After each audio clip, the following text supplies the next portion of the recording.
When those events reflect the diversity of the country, the reaction is to create alternative events that exclude that diversity. In politics, the system has used fear of demographic change to mobilize white voters, telling them that their culture is under attack and that they need to fight back. When cultural moments like the Super Bowl halftime show reflect the reality of a multicultural America, the reaction is to create parallel institutions where that reality can be ignored. This is the playbook.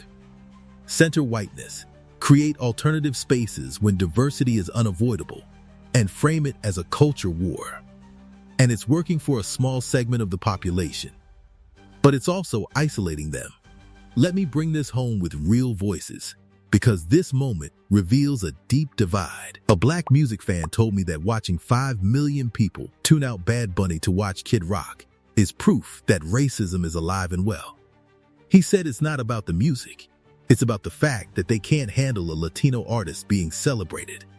A Latina student shared that seeing Turning Point USA create an alternative halftime show made her feel like her culture is being rejected. She said it's exhausting to be told that her language, her music, and her identity don't belong in mainstream American spaces.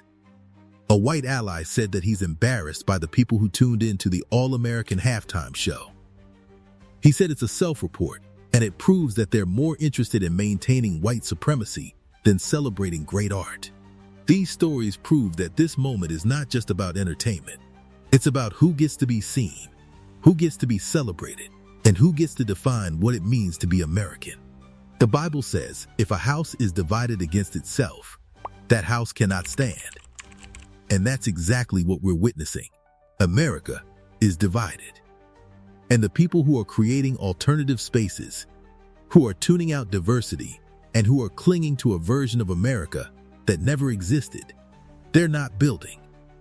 They're dividing. And a divided house cannot stand. If your patriotism requires you to reject American citizens because they're Latino, your patriotism is fake.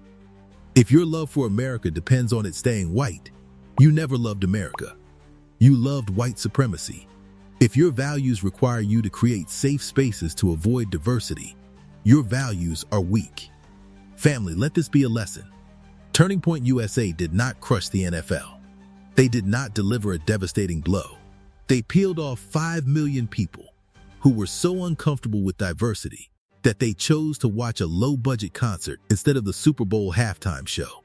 And those 5 million people are telling on themselves. They're admitting that they cannot handle a multicultural America. They're admitting that they're threatened by Spanish being spoken. And they're admitting that they would rather hide in a safe space than confront the reality that America is changing. The NFL's ratings were not affected.